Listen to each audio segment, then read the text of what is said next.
drugs kasi based on sa economy natin eh. Ang drugs kasi mga tao dito, just remember, no? Bakit may mga tao gumagamit ng drugs? Remember, hindi sila addict.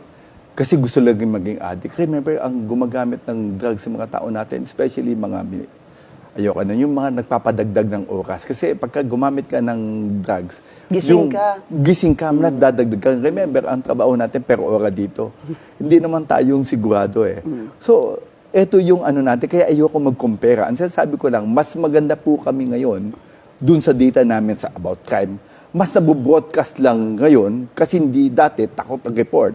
Pag umaresto ka ng tao, pag inaresto ka ng pulis, pwedeng hindi dala ng pulis ang warrant mo?